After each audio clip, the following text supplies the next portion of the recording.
ambushed a smuggler convoy. Then one driver looked back and said, "I know your real name." When the legend of a ghost shooter meets the one thing he never expected, recognition, and not the good kind. The kind that rips open a wound he spent years burying. And tonight, you're going to hear exactly how a quiet man with a violent past walked straight into a convoy he thought was anonymous cargo, only to discover it was carrying the one truth he feared most.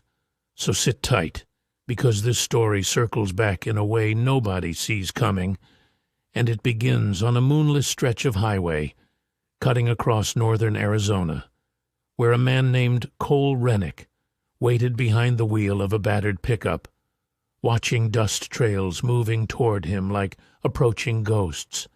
And even though he thought he'd left behind the world of black bag operations, deniable missions, and listening to superiors say words like untraceable, tonight he was back in it, alone and fully aware that the smuggler convoy he intended to hit wasn't the type that surrendered or negotiated, but the kind that vanished people without hesitation, and the moment he heard them before he saw them, the low rumble of engines drifting across desert wind, he felt that familiar tightening in his chest, the same one he used to feel before breaching a compound in Kandahar, before interrogating a narco-financier in a basement outside El Paso, before doing things that made him leave the badge behind, because the badge never protected the men doing the dirtiest work.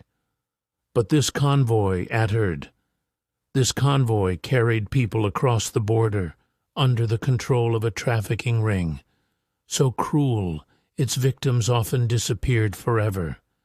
And Cole couldn't stomach that anymore, not after what he'd lived through, not after the one mistake that had cost him everything. So when the first pair of headlights crested the ridge, he whispered into the dark, "Let's finish this," and slammed the accelerator, kicking up a sheet of sand as he barreled forward, not knowing that inside the third truck in that line sat a man who recognized him, a man who would speak a sentence Cole never expected to hear again. But before we get to that, you need to understand how Cole ended up here, on a desert highway, with nothing but desperation and a rifle tucked beneath the seat, because it wasn't vigilante fantasies or adrenaline-fueled revenge that drove him tonight.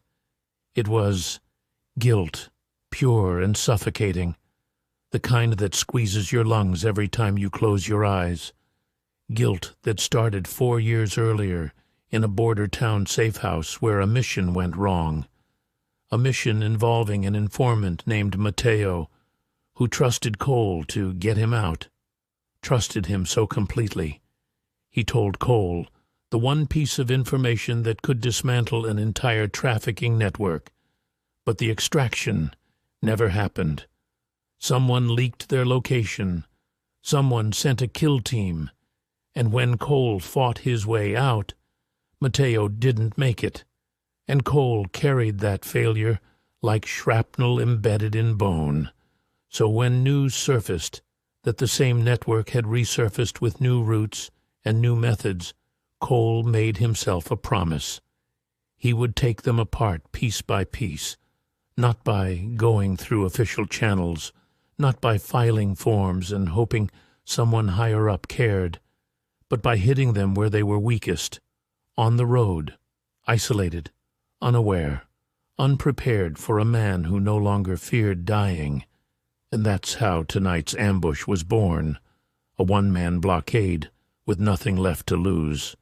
And as the convoy approached, he executed his plan with terrifying precision, swerving into the lead truck's path, forcing it to brake hard, stepping out with a flare gun in one hand and a steel-gray stare that made even hardened criminals hesitate.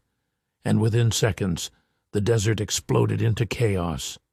Tires skidding, shouts in Spanish, weapons drawn, but Cole moved like he was back in operator mode, sweeping behind his truck, yanking open the first trailer door, and cutting free a group of terrified migrants packed into the darkness, telling them to run toward the dunes and keep running until they saw 2 flashing lights he'd planted earlier as a guide. But as he freed the second group, one of the smugglers rushed him with a machete, and Cole countered with a hard right elbow that sent the man folding into the dust, and for a moment everything felt almost manageable, almost controlled, until a voice rose from inside the last truck, a calm, surgical voice that didn't belong in a desert firefight, saying, "Rennick, Cole, Rennick, I know your real name." And when Cole turned, he froze, not because the man pointing at him looked dangerous, but because he looked familiar, painfully familiar, like a ghost stepping out of a memory he'd spent years avoiding. A man named Daniel Sora, once an undercover asset inside. The trafficking ring, a man Cole had believed was long dead, because Soria had vanished the same night Mateo died, and in the aftermath Cole had been told Soria was found executed. But here he was, alive, leaning out the truck window, with a half-smile that didn't reach his eyes, a smile that carried betrayal in it. And before Cole could react, Soria said, "You were supposed to die in that safe house too, you know. That was the plan. They paid well for your head." And just like that, the truth detonated inside Cole. This man, this ghost, hadn't been a victim. He'd been the leak, the traitor who sold them out, the reason Mateo never made it home, and the surge of rage that shot through Cole nearly blinded him. But the convoy wasn't done fighting. Gunshots cracked, bullets ricocheted around them, and Cole dove behind a trailer as dust exploded where his head had been, and Soria ducked back into the cab, yelling for the driver to punch the gas, the truck fishtailing as it tried to escape. And Cole knew he couldn't let Soria vanish again. Not tonight. Not after years of chasing shadows. So he sprinted through the storm of gunfire, vaulted onto the truck's rear bumper, holding on for dear life as the vehicle roared forward, dragging him into the darkness, and the scene that followed felt ripped from a fever dream. Cole crawling along the side of the moving truck, gripping rivets as wind tore at his clothes, smashing the passenger window with the butt of his pistol, reaching in, grabbing Soria by the collar as the driver swerved wildly, screaming curses, and then the truck slammed into a dip in the road, launching all 3 men forward, shattering glass, sending the vehicle skidding sideways before flipping onto its side with a roar that echoed across the desert. And when Cole regained consciousness, he was lying in the sand, ears ringing, smoke rising from the overturned cab, and Soria was dragging himself out through the shattered windshield, coughing, bleeding, but still wearing that same twisted smile, saying, "You can't kill what your own government protects." And that's when Cole understood. Soria wasn't just a traitor. He was protected. A deep asset gone rogue, operating with immunity, shielded by people who found his information more valuable than his crimes harmful. And for a fleeting second, Cole felt sick, because he'd been on the inside long enough to know that wasn't surprising. But then he remembered Mateo, remembered his eyes, remembered the trust he'd broken, and he stood, limped forward, grabbed Soria by the vest and slammed him against the wreck, demanding to know why Mateo, why Cole, why the betrayal. And Soria laughed, a chilling, hollow laugh, and said, "You were too good at your job. They needed a scapegoat, and I needed a promotion." But before he could say anything else, the crack of approaching sirens rose in the distance. Border Patrol, county deputies, state troopers responding to the chaos, and Soria's confidence returned instantly, because he expected rescue, expected immunity, expected the system that protected him to swoop in again. But what he didn't expect was Cole stepping back, raising his flare gun, firing it directly into the leaking fuel beneath the wrecked truck, and watching Soria's face shift from triumph to horror as the flames erupted, spreading fast, climbing the metal like a fuse running toward destiny. And Cole didn't say a word, didn't offer a final line or dramatic send-off. He just walked away, limping toward the dunes as the sirens grew louder, leaving Soria screaming for help that would arrive too late. And when law enforcement found Cole minutes later, they didn't arrest him.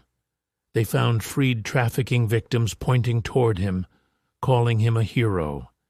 And though the officers questioned him, pushed him, tried to understand what exactly happened, Cole gave them just enough truth to satisfy the reports, and nothing more, because the rest of the truth wasn't theirs to hold.